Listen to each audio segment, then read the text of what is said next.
Hi, everybody. Welcome. Here. Yes, thank you, Caitlin. I was going to ask if you could shut off the music. We're going to get started here in just a couple of moments. We plan on streaming this live to Facebook as well as talk to you live tonight so that we can reach a wider audience. We're just getting the technology to work. Sometimes it's a little finicky. So as we are joining here tonight, would you mind to pop into the chat where you're located and what you're currently farming or thinking of farming? I know we have a lot of folks on tonight, so just interested to see what everybody's interested in.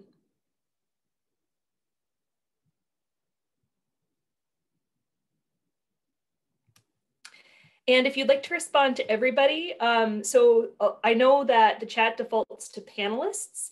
If you just click that little drop-down menu where it says "to" right above the chat box, you can say to all panelists and attendees if you'd like it to go to the whole group to share with the whole group, or if you just like to share it to us, you can just shoot it off to all panelists. Up to you.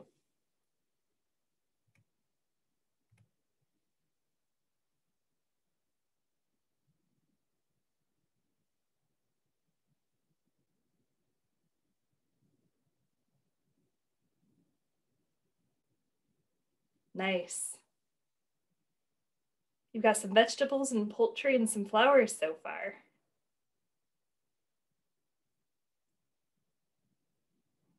I follow a flower farmer in Maryland because I'm originally from Pennsylvania, and they have flowers that are already about this tall, and I am so insanely jealous because up here we're still getting snow. So it's just living in upstate New York. It's great. All right, it looks like we're streaming live now.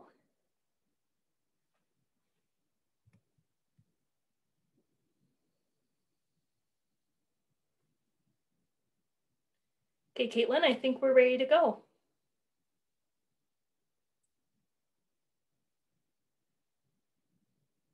Yep, give me just 1 second. Oh, sure thing.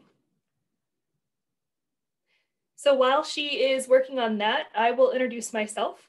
My name is Amy Barkley, and I am the Livestock and Beginning Farm Specialist with the Southwest New York Dairy Livestock and Field Crops Program. It's the same program that Caitlin's with, and she'll introduce herself in a moment.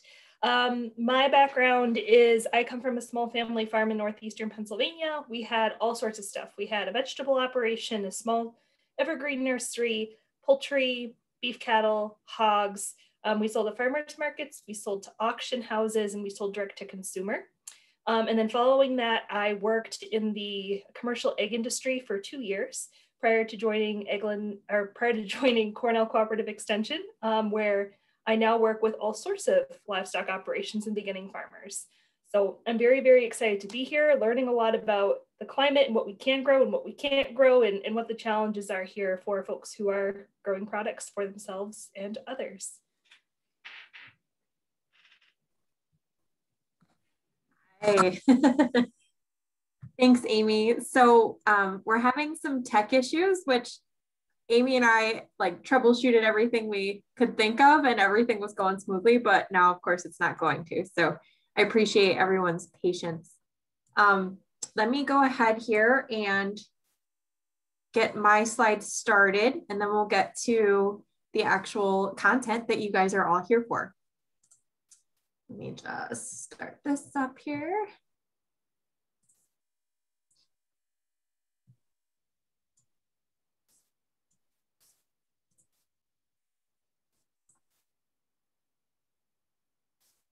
So it looks like we have a couple more answers in the chat.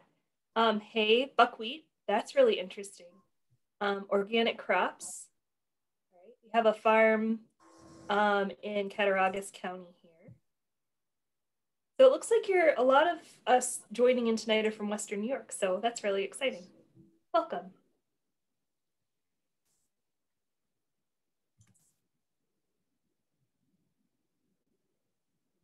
Okay, how does that look? I see your presentation. And it's the full view? It is. Perfect. Okay, so let me just get this going and check in on our other folks. And we will get started. So again, everybody, for all of your patience through our tech issues tonight. I really appreciate it. And welcome to Cornell Cooperative Extension. So You Want to Start a Farm is part of our Farm Business Foundation series. So this event is made possible through a grant from American Farmland Trust, as well as a risk management education grant from Cornell University. Let me see if I can just get my screen switched around here. There we go. So my name is Katelyn Walley-Stoll, and I'll be the primary instructor for this series. Tonight, you guys get the wonderful treat of having Amy Barkley speak to you about starting a farm, and then we'll follow through with the rest of the series throughout the month.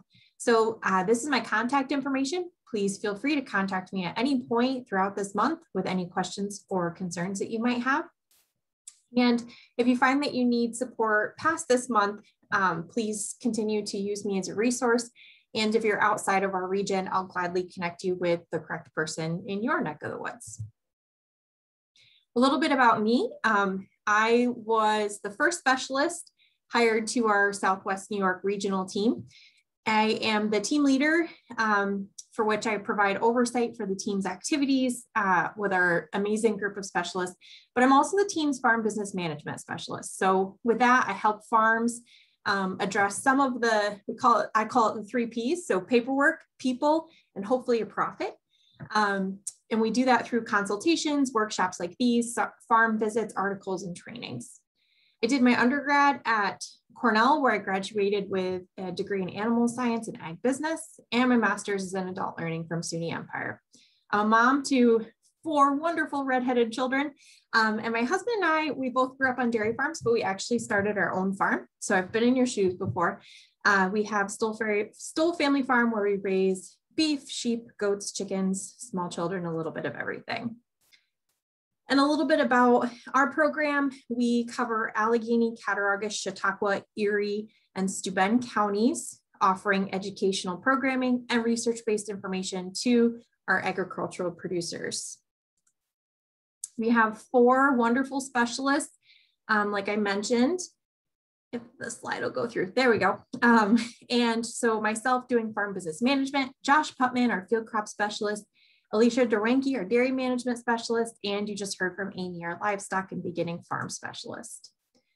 So for tonight, at the end of this presentation, we want all of you to be able to consider if farming is the right fit for you. Know the different support agencies that are out there to help you with your farm, and have access to additional resources that are out there for you and an understanding of how to use them.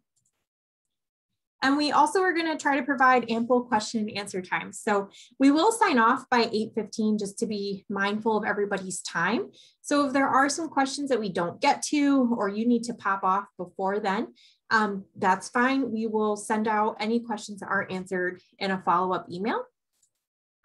And then there is a pop-up survey that will come up after you leave the webinar. Please complete it if you get a chance. We'll use this information to design the rest of the workshops in this series. So with that, I'm going to stop sharing my screen and pass it over to Amy. All right, now let's see if my presentation decides to be friendly and play well today.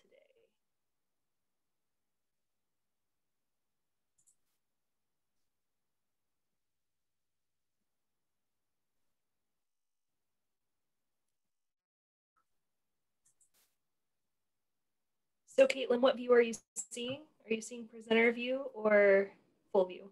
We've got the full view. You're good to go. Sweet. All right, that's the first time that's worked for me in the last 3 presentations, so I'm really pumped. Perfect. All right. So Katelyn gave a great introduction. One of the things that I forgot to introduce about myself is I too am in the process of starting a farm. I joined Cornell Cooperative Extension in December of 2019. And we decided to start Snowy Brook Farm up here at the highest point of Erie County about a couple months later. And so we grow heritage poultry. We have an orchard that we just put in. We do a small market garden as well. We hatch chicks and sell pullets. And we're finding out this year that markets are changing and demand is changing, and it is altering how we do business. But it's all good. It's all a learning experience. And these experiences are something that I can bring to the table when I'm working with folks who are in the same shoes as I am. So let's get started. I want to start with the USDA definition of a farm, because this does come up every once in a while. And the USDA definition is those individuals who are producing and selling a farm product, a product that they grow, and are achieving an income, gross income of $1,000 annually. Sometimes you'll hear the number 10,000 popped around there. 10,000 is usually to get certain tax credits and grant and loan opportunities, but for the USDA definition, $1,000 will do. And what does the farm look like? I'm going to go over some statistics. I love statistics, and I know that there's a lot here, but I'm going to break them down and kind of skim over the surface to make my points. This is information from the agricultural survey that was done in 2017. Their survey is done every 5 years to gauge what farms look like in the United States. In the United States as a whole, I've highlighted here the farm size just to illustrate that farms come in all sizes. A majority of our farms in the United States and in New York State are under 200 acres, which is really awesome because a lot of them are smaller in size. In even 1 to 9 acres, we have a substantial percentage, about 10, 15 or so percent of folks who are making a farm business off of 1 to 9 acres. So no matter what your land capacity, it can be done. And of course, there are folks who are farming on almost no acres. If you're in the city, for instance, you might be farming on top of a rooftop, or you might be farming in an abandoned lot, or you could be farming in a shipping container. So those all count as farms as well. The average age of a farmer, as you probably heard, is increasing year to year. Currently, the average age of a farmer is 57.5 years old. And this map shows essentially folks aged less than 56 in yellow, and those that are aged more than that, about 56 to 60 in all of the darker colors. And we see here in upstate New York, our average age of farmers is about 57 and below. And as we move out west, that changes dramatically, especially in the Southwest. But in New York State, it seems like we're starting to get a good mix of new farmers and older farmers.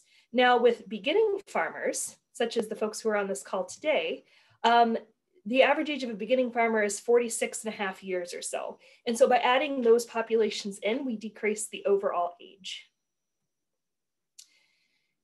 If you're farming anywhere in the United States, but also in New York State, these values hold true. In the red box, you'll see the differentiation of small family farms. 50% of folks are using farming as their full occupation, and 50% of folks are working either 1 or 2 folks outside the home in order to bring in supplemental income. And farming is not a primary source of income. Folks are farming in retirement and may not be farming in retirement. So there's just a whole smattering of demographics there. When we look at a snapshot of the US producers, we see that about 10% of farmers are below the age of 35. And of course, most of those farmers in the United States are over the age of about 64 or so. So that percentage is pretty high. And of course, with that comes a lot of institutional knowledge. More of these folks have more than 10 years in farming, and most live on their farms. We already went off, we covered working on farm versus off farm, and then the breakdowns of the different groups are here on the right-hand side. We do have about 10% military veterans that are working on farms or farming in the United States. Now that's just big overview stuff. Let's pull it back to Southwest New York. When we look at farming in Southwest New York, we have about 5,500 farms in the region, which are farming about 1.1 million acres. The total income from agricultural products on their own is $651 million. And you might say, you know, that's pretty darn good for the 5-county region. But what's even cooler is that for every dollar that is put into the economy through farming, $2.29 is returned. And this is for farmers like us who are going out to gas stations and buying fuel or buying inputs, or it could be folks who are coming to your farm and purchasing your farm goods, but also maybe stopping at a restaurant, stopping at the local gas station, or maybe stopping at the local souvenir shop. So all of these together brings in a total of $1.5 billion in economic impact for the region. So before we start our next portion, which is why do you farm, we're going to ask you guys a question. And it is, why are you interested in the business of farming? You can select all that apply here.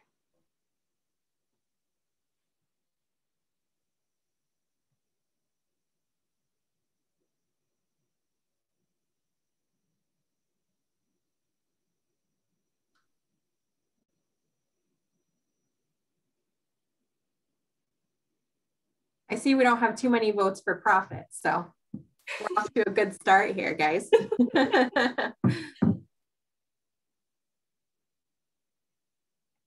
Perfect. Dana said that I would have selected all three, so that's a really great point. All right, I'm going to go ahead and end it. Here we go. So it looks like we're lifestyle tends to all three as well. Yep. I thought that I had it toggled on so everybody could select all three, but thank you all for dealing with our tech issues tonight. We're on a roll. So lifestyle, knowing where your food comes from, potential profit, you know, we always joke that profit is great, but a lot of times you can't put a dollar amount on lifestyle and those aspects of it. So thank you, everybody. Oops.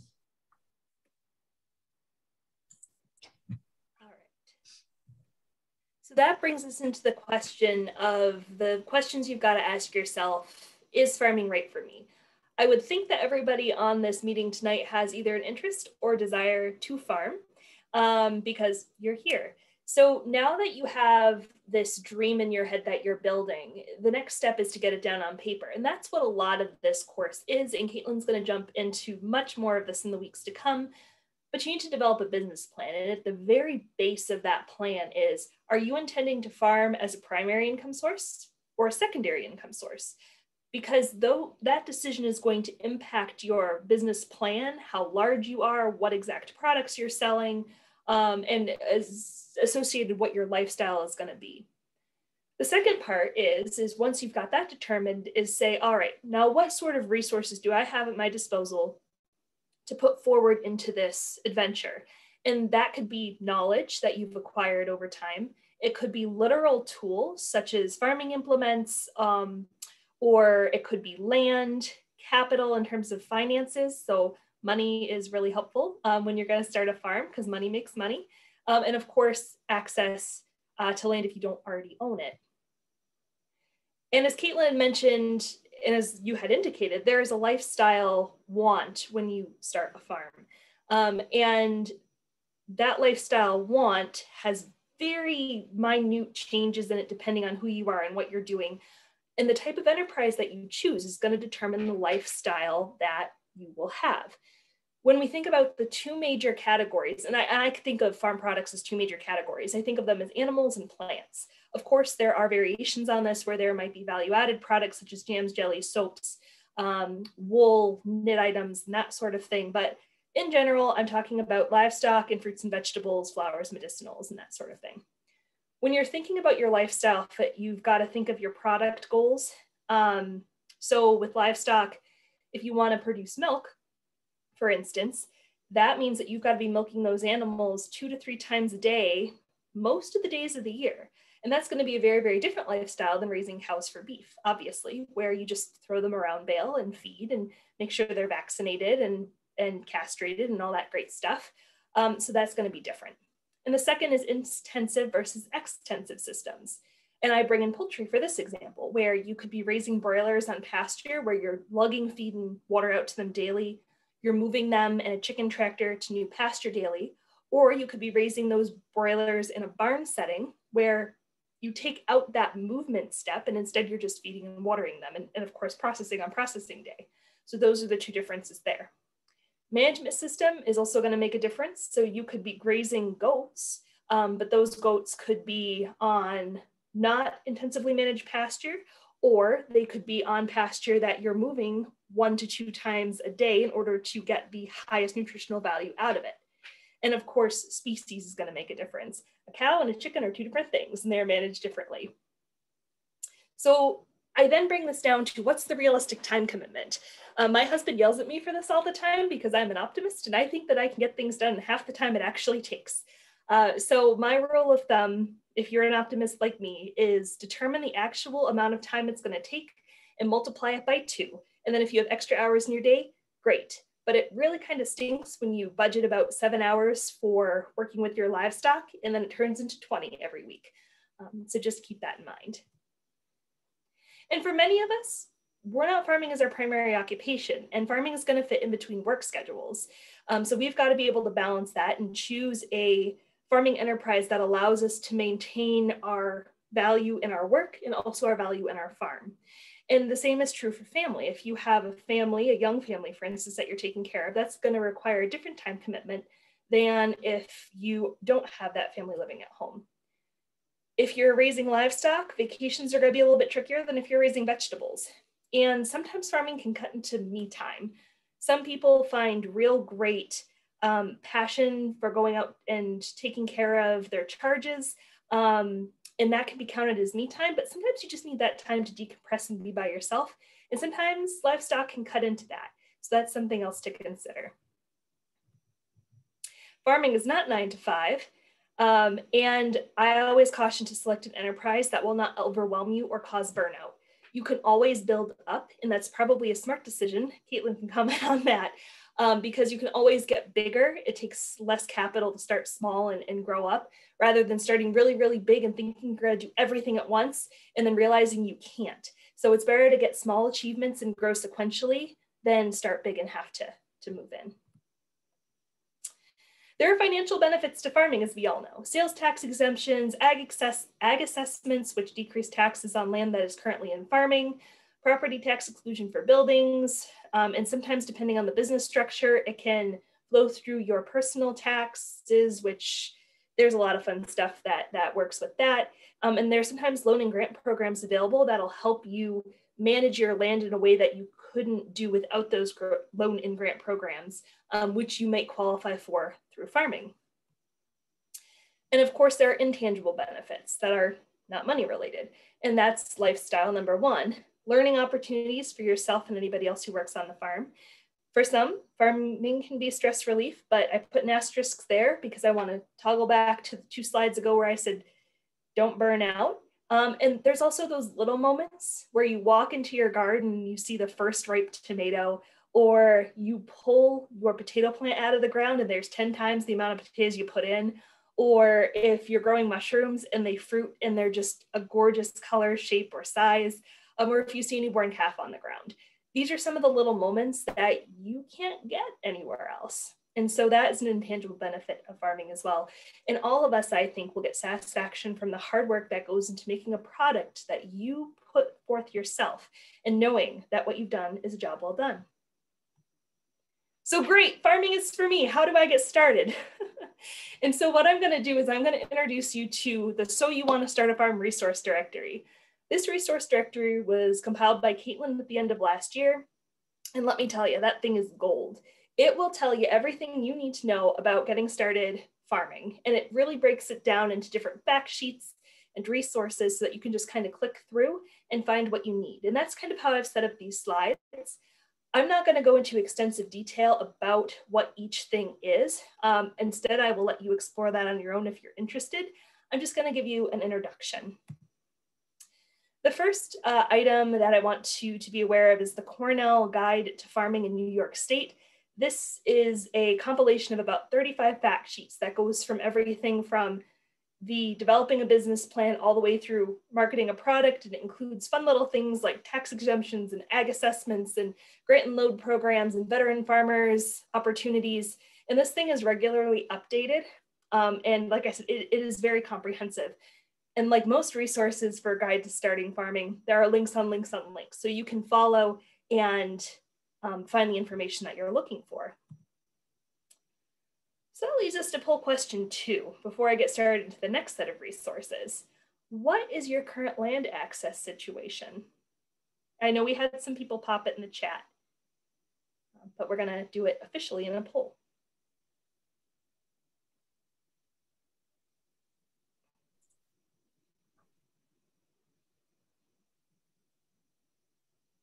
All right, I'm going to go ahead and end polling.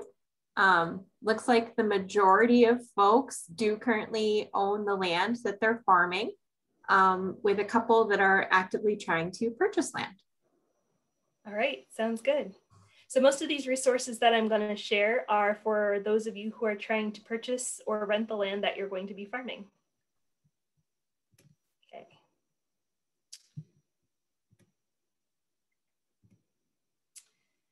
The first resource that I want to introduce you to is the basics of land access. And this is something that was put together through a program called Land for Good.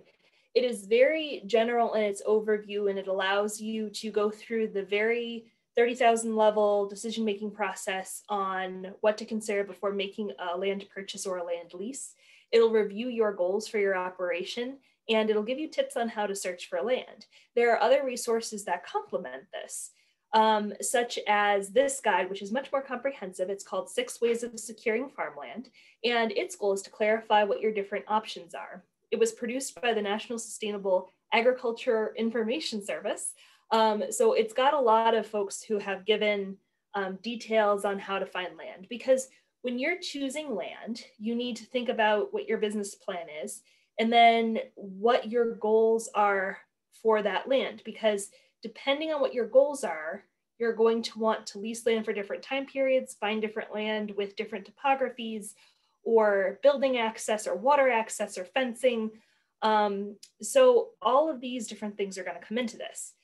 Now, there are different options for leasing land and ownership. There's cash leases and crop shares, where you can give a percentage of your crop in return for leasing land.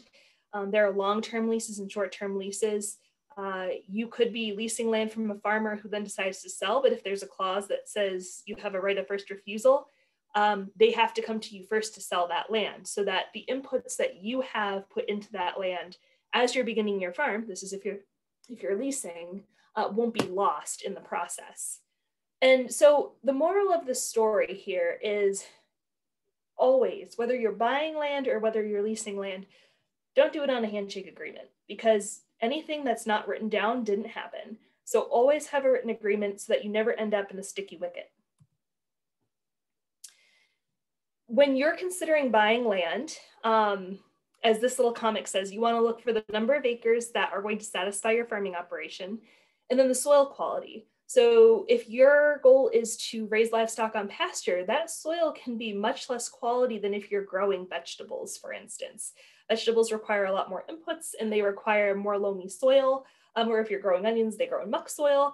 But in general, soil quality is going to change depending on your enterprise. Drainage is important. It's important to know if an area floods or not.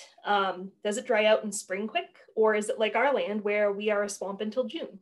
That's gonna impact your decisions as well. And as I mentioned, infrastructure is important, but also something to consider is the proximity to markets. If you're looking at a piece of land and your market is an hour away, what are your additional costs to bring your product to your market? Even if that land's a little cheaper, it might not be worth it in the long run. You might want to find a parcel that is closer to your market access. So as you're seeing these comics here, I put them in here because this particular resource is built where it has comics. It has a gentleman farmer who has lost his land because he did a handshake agreement with his leasing partner, and he is looking through the different options for securing land. And it's just really fun as he goes along, and you can read through it and get a general overview of how these things work. But then you get into the guts of the paper where it breaks everything down in paragraph form. So it's a really, really good resource. Now, I'm going to jump back to leasing really quick. We pretty much covered everything that I wrote here. The only difference between leasing and buying that I haven't yet mentioned is the pricing system. You want to know if they're pricing it by acre, if they are charging upcharges for equipment or buildings or water lines, fencing. Maybe there's an opportunity to subtract a crop share where you give them some of your crops to have a reduced land rental rate. That might be beneficial if you're just starting out. So there are some options there for you if you decide to lease. And always have a written agreement. This is another document that does a very similar thing, but this document has variables for each type of land owning or land leasing decision. It puts it on a sliding scale of 1 to 10 of essentially how safe you are in terms of what your inputs are into that property. So it shares a level of security, affordability, equity, flexibility, farming requirements, and access to capital. So it's very, very detailed and a very good resource. Farmland Assessments tool from Penn State Extension. This is not about the agricultural assessment, which is an entirely different thing. This is essentially another one in the same, but this focuses more on the actual physical attributes of the land, soils, irrigation structures, infrastructure, that sort of thing. Oh, and that's one other thing I wanted to mention. If you're looking to lease or purchase land, make sure it's in an area where you can farm. Sometimes you can run into situations where neighbors don't want farms next door.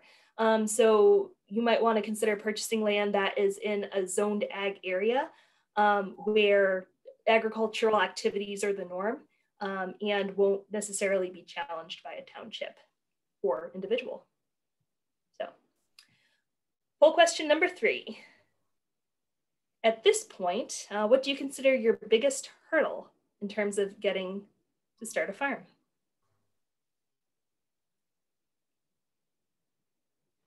I should have changed. I think that I've got it changed so you can pick more than one if you've got a lot of hurdles.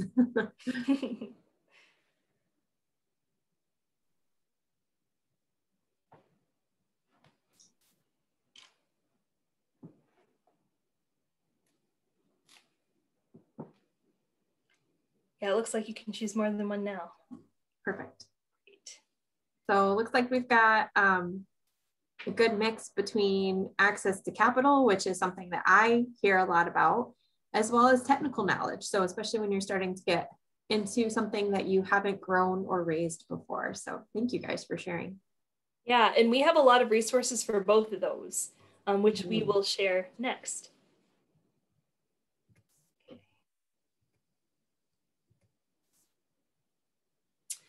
All right, so this document is the USDA checklist for new farmers, and it's a brief summary which is intended to acquaint you with some of the common first considerations of starting a farm. So it mentions you should research local, state, and federal requirements fully to make the best decisions about your operation, but this is one of those 30,000-foot overview checklists where you can go through and check what you know, check what you don't, and then make your plan forward from there. Business planning for the ag sector is another resource that we have here. So the idea is now that you know what your farm is going to be like, you are going to start running into a lot of questions. So what, who, when, where, hows. What are you going to grow? Where are you going to sell it? Are you going to make value-added products? What are my markets going to be? How much can they tolerate in the market before I either flood it or collapse it? Am I going to make enough money to cover my expenses? And what are my actual expenses going to be? And those are just some of the questions that we have as beginning farmers. So this document goes through step by step the thinking process of how to sort through and tease through some of those questions so that you can make an educated move forward in a direction that you want to head. So I should also mention that business plans are required if you need access to capital. There are a lot of resources that I'll share later on of organizations that can provide capital. But before you do that, you have to have a business plan in place, because before they give you money, they need to make sure that you can pay them that money back, because a lot of these capital opportunities are low interest loans. So having that business plan shows them that, yes, you know what you're going to be doing moving forward, and you can pay them back on a fee schedule. This little flowchart's really fun because I get a lot of questions about, well, what business structure should I be? Farms can be anything as simple as a sole proprietorship, which is essentially where you go to the bank or you go to the local county, you get a doing business as name, also known as a DBA. You go ahead and you open a business bank account with that DBA, and then you're pretty much good to go, and you can get your EIN number and you can start farming. But other folks, they want to develop an official business structure, something like an LLC or a nonprofit or cooperative or an S Corp. And this flow chart kind of breaks down the complicated nature of the beast and will help you make an informed decision about what business structure will best fit your needs. One of the things I do want to warn you on, and this is something I fell victim to, so this is why I'm sharing this, is just because you are in an official business structure does not necessarily mean that you are protected from liability. LLCs kind of give that illusion that that might be something that they do. And in reality, the liability portion isn't really what you're developing the LLC for. You're developing it so that you have an official business structure so that it's easier to move that business around, whether it be to sell it to somebody or expand it or what have you. So this is why we need to go through this business chart before making a decision, just to make sure that you know what you're getting into. So now that you've got all of that stuff down, you need to know what you don't know. And the best way to do that is through this tool. There are 3 pages, lots and lots of questions. I didn't count the number of questions, but this tool will take you through every single thing that you should be thinking of before you start your business.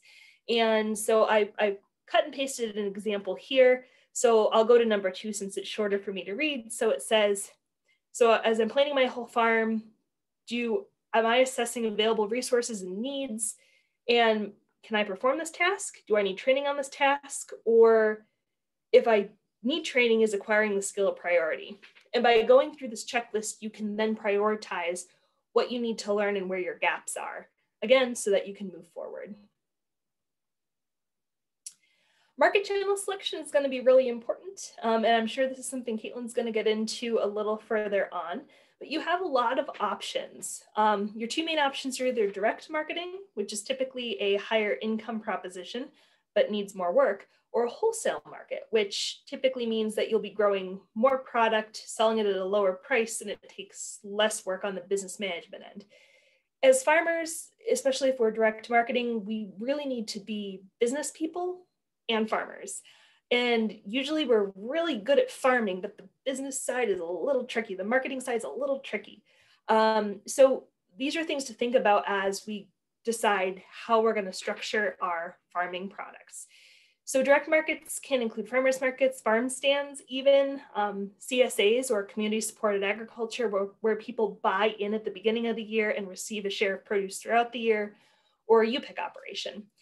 Wholesale markets can obviously include things like restaurant sales and grocery stores, but one of the interesting things I want to list here is produce auctions. In Southwestern New York, we, I believe, have 2 major produce auctions that are available to us. The produce is brought in, usually in bulk, it is sorted, it is graded, and then it is sold. This is for produce, not for meats, but it's a good option for people who would like to grow a larger amount of produce and not necessarily take the time to market and sell it to individual customers. This guide does focus on fresh market produce, but the items in here are applicable to other operations as well. Risk management, ooh, this is fun stuff, because as farmers, we are optimists. We are optimistic that things will not go bad. But the reality is that we need to assess our risks and say, well, given the worst case scenario, what's going to happen to me? What's going to happen to my business? Farming is inherently risky because of production losses, but also marketing channel disruptions, such as what we experienced during COVID. I'd like to take the instance of meat processing. Folks who are growing livestock had a really hard time getting livestock in to be processed. And that kind of messed up how they were selling meat, but if they could sell meat, it was really good. So it was kind of a double-edged sword. There's also financial implications and legal implications. This is one of the reasons also why we say, hey, get liability insurance, just in case something were to happen, it wouldn't destroy what you've worked so hard to build. And there's also the human factor too, especially if you have people coming on your farm for U-pick, or if you have employees working for you. So this guide is extensive. It involves steps, it lists steps to evaluate risks and then how to manage those risks. This document is super duper fun. So As a farmer, you have an option to take your taxes to a tax preparation professional, and you should be asking your questions to a tax preparation professional.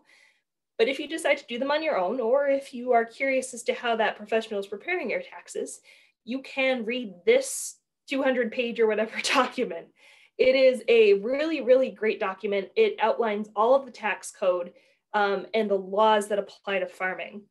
It updates every year, so you have the most recent version available when you search this online link, but it highlights things like income streams and how taxes are applied to services versus edible products versus non-edible products, how income tax works and how it works through different business structures, how employment tax works, if you purchase a building or farm implement, or if you put in an orchard, how depreciation works, how you can be reimbursed for mileage, feed, fuel. All of this stuff is in there. You just got to find it. That is the challenge with this document. It is very long. Oh my goodness. Okay, sorry about that.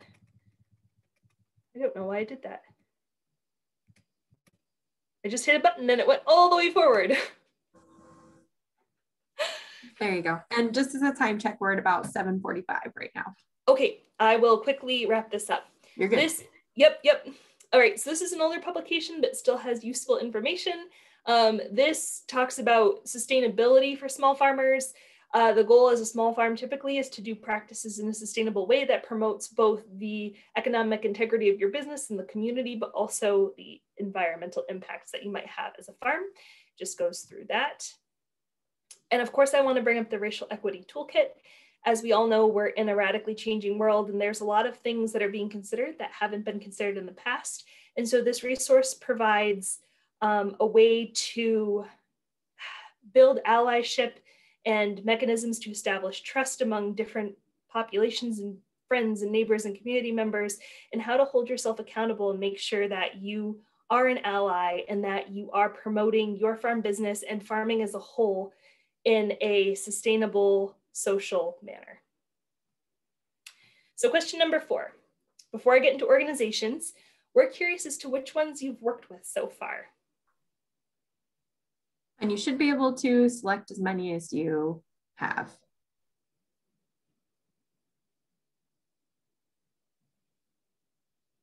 Everyone should select Cornell Cooperative Extension as far as the webinar tonight. So everybody has at least one that they've connected with at this point. Looks like that's the winner chicken dinner so there far. We go.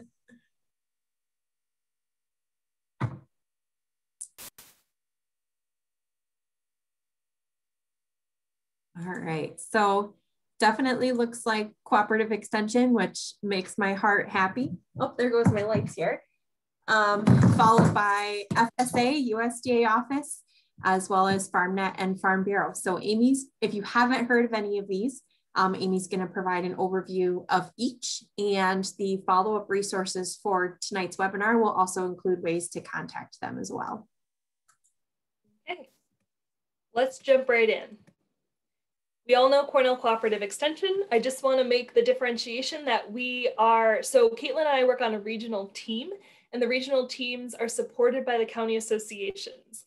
So each county has its own association, typically with an ag or ag natural resources educator or ag issue leader. These will typically be your first point of contact for any agricultural related questions, unless you're working with the team one-on-one already, like you are tonight, in which case you can reach out directly to us, and we encourage that as well. And if you're interested in things other than dairy, livestock, and field crops, there's also the Veg Program, Lake Erie Grape Program, Lake Ontario Fruit Program, and Harvest New York, which brings farmers together with folks that need the food. The Cornell Small Farms Program is an additional cooperative extension resource. There are all sorts of opportunities to learn on this website. They have online courses and topics that range from mushroom production to business management to grazing. They also have projects and news about what different farmers are doing across the state. They even have a newsletter called Small Farms Quarterly that includes some of this information. And then if you're a veteran farmer and interested in the resources that we have specifically for veterans, there is a page called Farm Ops, which will allow you to access those resources as well. A lot of on the farm trainings and reduced cost opportunities there. Farmland for a New Generation New York, for the couple of you who are looking for land, this is a program which connects landowners to folks who are looking to farm, whether through lease or through ownership. There are regional navigators in our region who will set you up with a profile if you're looking to do that online, or you can set the profile yourself, or they can help you look for land one-on-one. So those are options available to you. The Soil and Water Conservation District, there is one office in each county, and as you can see, each office operates independently, so they each have an independent logo. They provide local leadership in natural resource conservation. A couple of the highlights is that they work with livestock pollution programming, especially if you plan on having a larger farming operation, or if you want to do the environmentally sensitive thing with your agricultural waste, mostly from livestock, you can contact them to get advice. And they are going to be a connection for your agricultural assessment. They're going to look up soil types for you and get that report in as part of the ag assessment. So those are good folks to know. The United States Department of Agriculture runs a whole lot of programs that I'm going to talk about in the next couple of slides. They have veterans programs, women in ag programs, new farmers programs, and they also have a resource discovery tool. So if you're not quite sure what resources you need as a beginning farmer, you can input your information such as what products you plan on selling, how you plan on selling them, what your land situation is, and they will give you fact sheets to guide you in the right direction. The NRCS, or Natural Resource Conservation Service, is one that comes up a lot, especially in livestock farming. They have two programs that are of particular interest to producers. One's the Conservation Stewardship Program, which essentially pays you to help keep grassland in grass. And then there's another one called EQIP, which is the Environmental Quality Incentives Program. And this program helps build things like fences after developing a grazing plan, and also can provide things like water access for livestock and irrigation management. So they also do technical assistance in conservation planning. These are good folks to know. The Farm Service Agency is a program also through the USDA providing financial assistance for farmers through different programs, mostly low interest loans. They will also provide some financial relief for disasters, such as grain bin explosions, or if the roof collapses on your barn, for instance. And they are also in charge of the Conservation Reserve Program, or CREP, CRP. And this program helps to stabilize stream banks and conserve natural resources. Small Business Development Center is one of those resources that you should really get in tune with. They are really cool. They have high quality and free services. They can help you with developing a business plan, starting a business, growing a business, and business research. And they are focused on small business owners such as us, which is really cool. Farm Bureau is the advocacy arm for farms in New York State. They promote agriculture and education, and they also help with legal affairs. Not individual legal affairs, I don't think, so much as overarching that impact the state. They also have workers' compensation insurance and social activities for farmers who are just getting into farming, who want to make those connections and build tools and knowledge to help them in their farming careers. And local membership is always encouraged. They do have some really cool membership benefits, which are only for members. You can check out more of those on their website. And New York FarmNet is the final resource that I'm going to share today. This is a very special resource. Again, it's free and confidential, like all of the resources that I've mentioned above. They can provide financial consult, whether you're just starting out and you want to develop a business plan, or if you've hit a point where you need to have somebody else look at what you've done and say, okay, how am I going to move forward? They also provide mental health support. They provide coaching and planning and time management and ways to relieve stress, relationship support, and conflict management. They have trained folks on their staff who are able to work with this, and those people are just so special and so good at what they do. So it's always good to have their assistance number available. Just give them a call and they'll be able to help you out. And they help farms of all shapes and sizes. It can be very, very small beginner farms, or it could be very, very large farms that have been established for multiple generations. And with that, let's go to poll question 5. I know this has been kind of a whirlwind in terms of resources. But after this presentation, is there any change in how you feel? How do you feel with starting your farm? And this is the first of 4 workshops. So if you're still feeling like, I need more information, you came to the right place. Mm-hmm. I also just put in the chat box, if you were able to jot down a couple of questions that you might have had at the beginning of this, go ahead and you can start typing them in the Q&A or in the chat box, and we will work our way towards Q&A. And again, if you want to remain anonymous, you can choose that option in the Q&A box. Or if you're in the chat box, you can go to your little toggle and select all panelists. And then the question will only go to Katelyn and I rather than to the whole group. Great. Okay, so I'm going to end this. Looks like we've got, people are feeling pretty good about getting their farm up and running, but looking for some more information. So that's good. Like I said, this is the beginning of a long series. So you've come to the right place.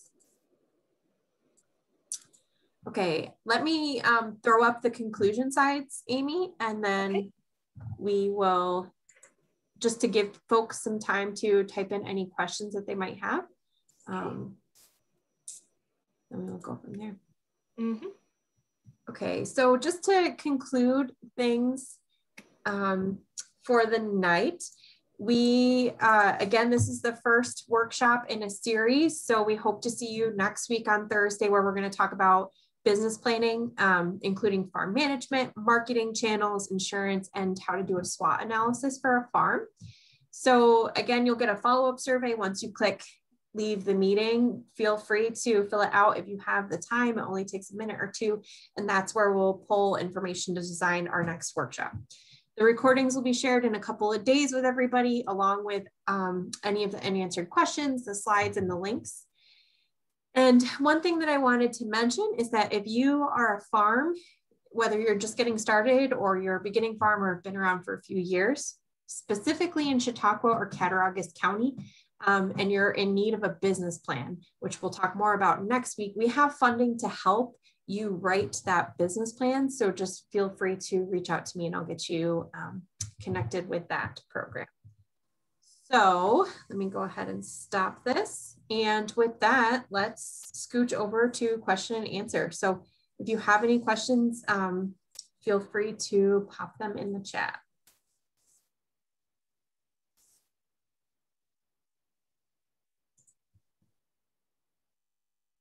Let me get this going here.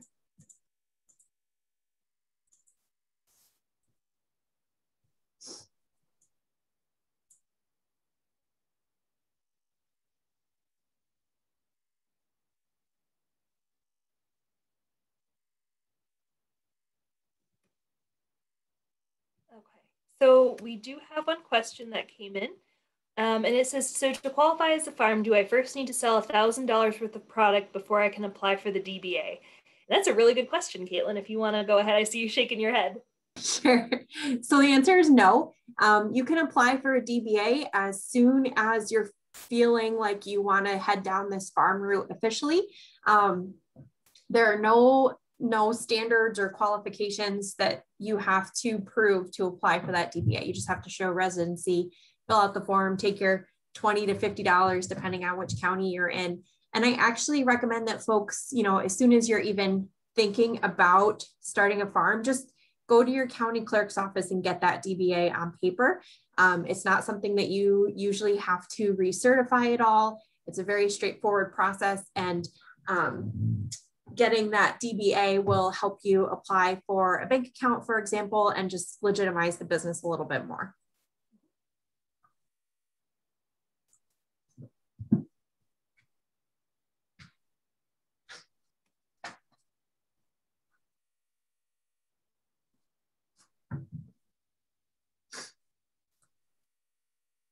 Oh, and Dana's got a really good point that just got chatted in. You can print out the form at home for your DBA, because some counties will charge you for that.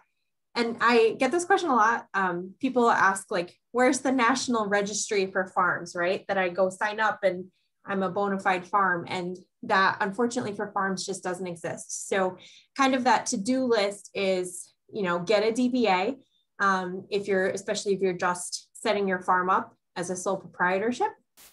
And if you want to just legitimize it a little bit more, you can stop at your county's farm service agency office that Amy was talking about and get your information on file with them. The advantage of that is that they will then send you any applicable programs for your farm that could provide funding, loans, grants, etc. And you'll be on the government's official mailing list. So you'll get your ag census packet in the mail, you'll get your county newsletter and voting notices. So that's just one additional way to legitimize your business. Let me see.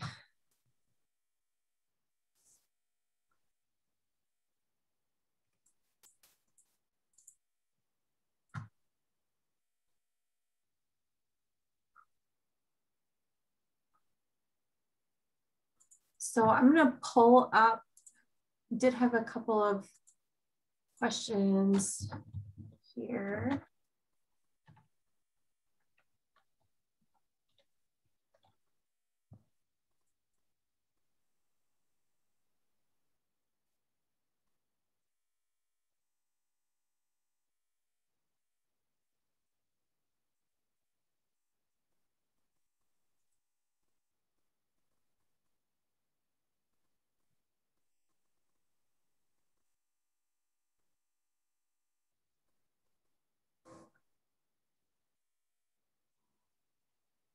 Okay, so one other question that came in on the pre-course survey was about what types of tax write-offs are available. So what are like the tax advantages of having a farm?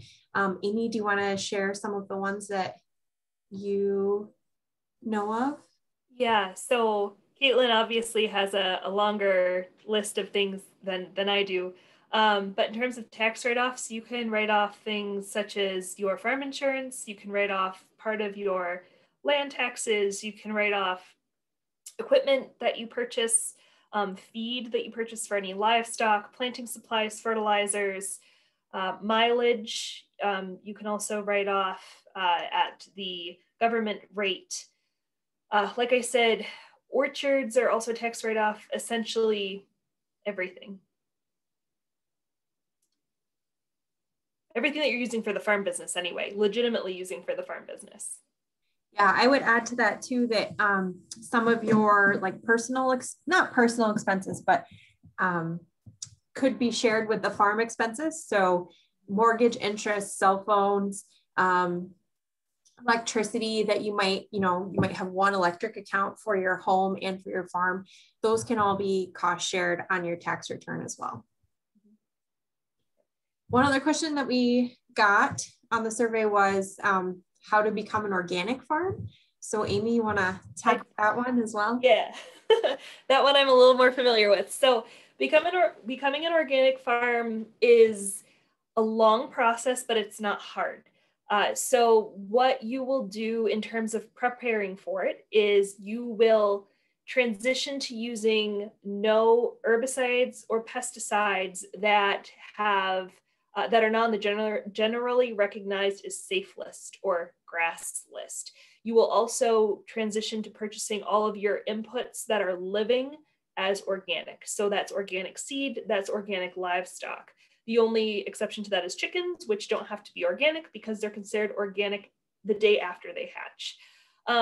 So you will then bring your land into those management practices. And then after 3 years, you can then apply for organic certification through your local certification agency.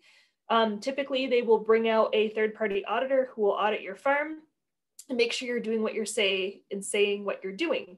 And to accomplish that, you really have to keep good records. They want to see when the last use of a non-organic certified pesticide or herbicide was used, or when the last purchase of your last non-organic live product, animals, plants, seeds, what have you, was done.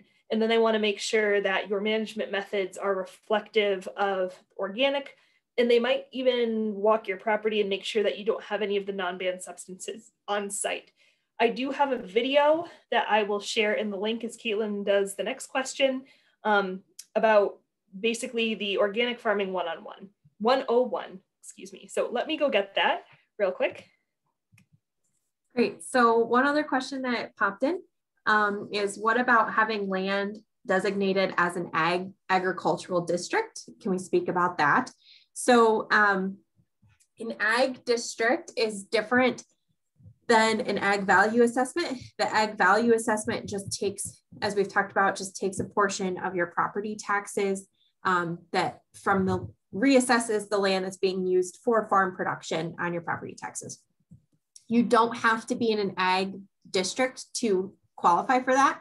And an ag district is a separate thing. So ag districting is done through your county's planning department, and each county does it a little bit differently as far as how many ag districts they have in their county. So basically what happens is at the beginning of the year, most counties will have an inclusion period. You can write in and say that, you know, this land's being actively used for farming and I want it to be included in an ag district.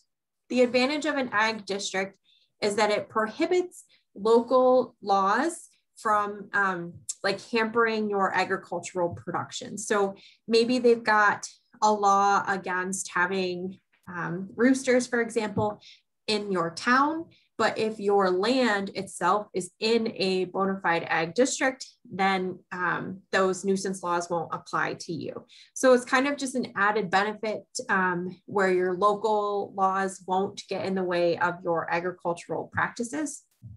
It also sometimes, depending on your region, will increase the value and sale value of your property. As you know, if farmland is in high demand and you've got land that's in an ag district, it sometimes is valued at a higher price when you go to sell it. The flip side of having land in an ag district is if you ever try to convert that land out of ag. So let's say you own a field, it's in an ag district, you're actively taking hay product off of it, and then you want to start a restaurant and you want to use that land to build a restaurant, right? So that's going to be taking that land out of an ag district, and you do have to pay tax penalties for that. So what I can do is it's a huge thing and I will add it to the list of some resources that we can share out with you guys. I would say it really just depends on where you live. So if you live in an area that has a lot of development pressure, getting your farmland in an ag district is a really good idea because it's going to make sure that that land is kept in ag, in farming, and you can do what you need to do for your farm on that land. If you're not in a high pressure area, and you're kind of on the fence about an ag district law, I would encourage you to talk to your county's planning department because, like I said, once you tie that land into an ag district, it does kind of limit what you can do with it. Katelyn, if it's okay, I'll bounce to a question in the Q&A and then you can bounce back. So the question is, if you put in an orchard, how does an orchard depreciate? And that is a really interesting question. So the way I just went through this. So if you read through that tax document, what it states is essentially you can hold off writing off the orchard as an expense until that orchard starts producing. Once it starts producing, depending on the species, you can then deduct a certain fraction per year, something like 3 to 5 years, depending on the species. You can write that off year over year. And I would encourage you to get a tax professional that works with farmers and work with them on that, because it also depends on like how big of an orchard are we talking about. So if you're talking about 1 or 2 trees, they most likely will just want you to, claim it in that year. Whereas if you're talking about 500 trees, that structure is going to be different. So work with a tax preparer that's used to farming. Always. Yep. And Katelyn, go ahead. Do you want Katelyn, one or you want me to? I was going to ask if you had any recommendations on resources that folks could go to for tax advice. Sure. So for tax advice, if you're struggling to fall asleep, I highly recommend the IRS publication, Farmer's Tax Guide. And I say that jokingly, but I'm the kind of person that has read that from front to back. So it's so long and it's such a tough read, but it really does cover everything that you need to know. Some other good places would be the Guide to Starting a Farm that Amy mentioned earlier in the presentation. You'll all be receiving the link to that. It does include some tax information. And then there's also an organization called Farm Commons that deals particularly with laws related to farming, including tax law. So that is a really good resource as well. So one other question that we had was, do you have to wait for the 3-year transition process to advertise your products as organic, even if you're already using organic practices? So Amy, you can add to this if you want to, but from a regulatory marketing standpoint, you can advertise your products as grown using organic practices, but you cannot say that you are USDA certified organic until you get that stamp, and that's after that 3-year transition period. And you can absolutely not use that stamp on any of your product, either your website or your product itself, until you have that certification in hand.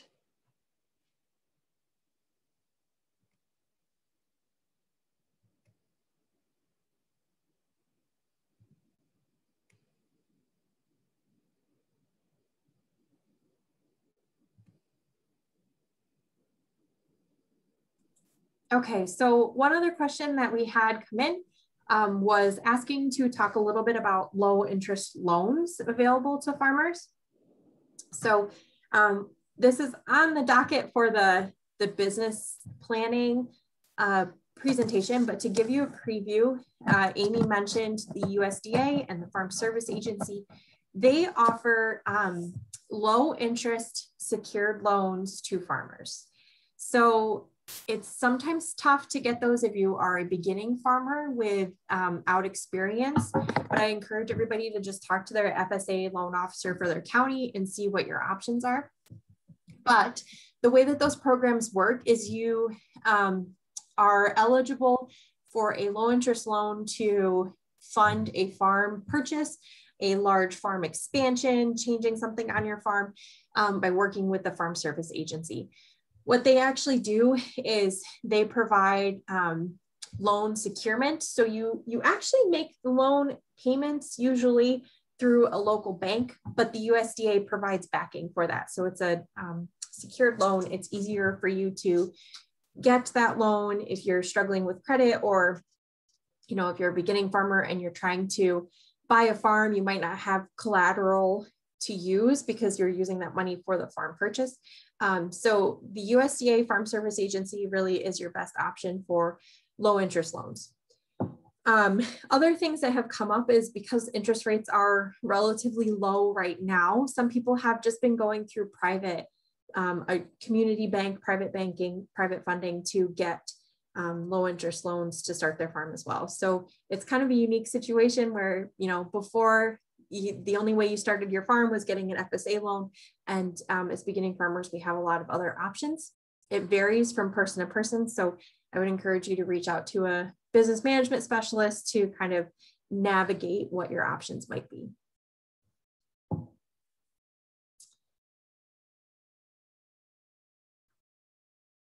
Okay.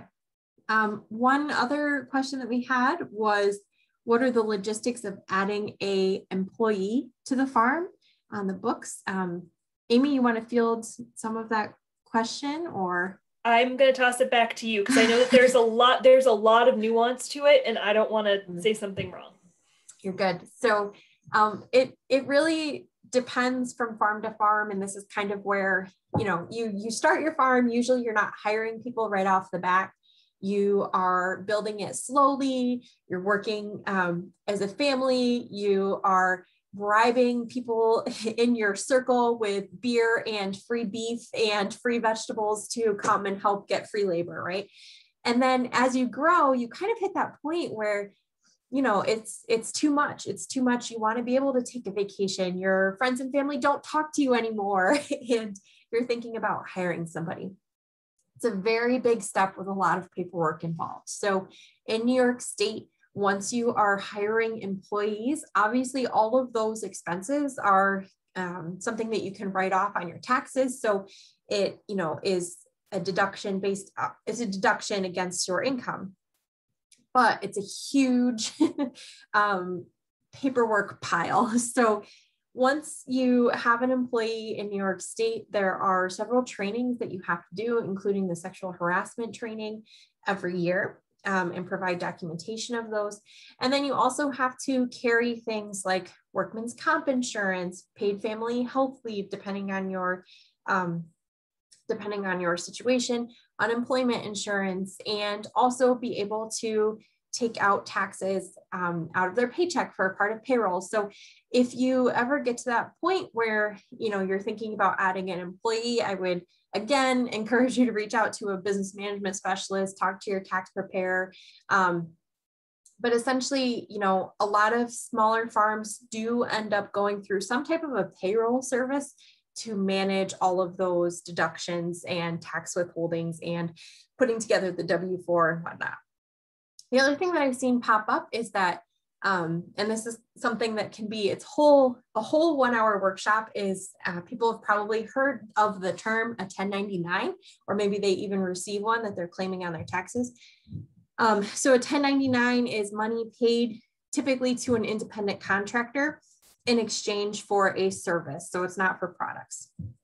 So sometimes if you are having someone come onto your farm as an independent contractor, that you're paying them for a service. So maybe they are an equipment repair person, but they're traveling to the farm.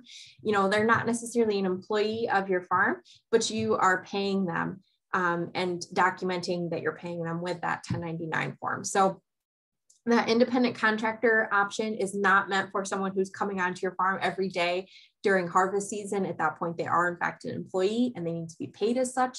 But if you've got a one-off person that's coming onto the farm to perform a service, they can get paid with a 1099, and it's an option to kind of postpone that leap into having a bona fide employee that you're paying. So would encourage you just to reach out once you do get to that point, because we at Cornell Cooperative Extension, we've got this super handy list of all of the things that you need to do to officially have a onboarded employee on your farm.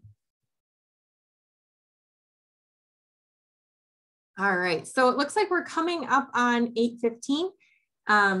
Thank you everybody for joining. As Amy and I have mentioned, this really was an introductory workshop. So it was meant that you are leaving here with more questions than you came in with. So we look forward to you guys joining us for the rest of this series. Particularly, I know a lot of people are looking forward to next week. So the pressure is on. We are going to talk everything business planning. And by everything, I mean as much as we can fit in a 1 hour window. So, but thank you guys again for joining. Go ahead and you can leave the meeting. We will wrap things up. And if you have the time, please feel free to fill out that survey that's going to pop up. So thank you, everybody. And we appreciate you joining us. Thanks so much. Have a good night.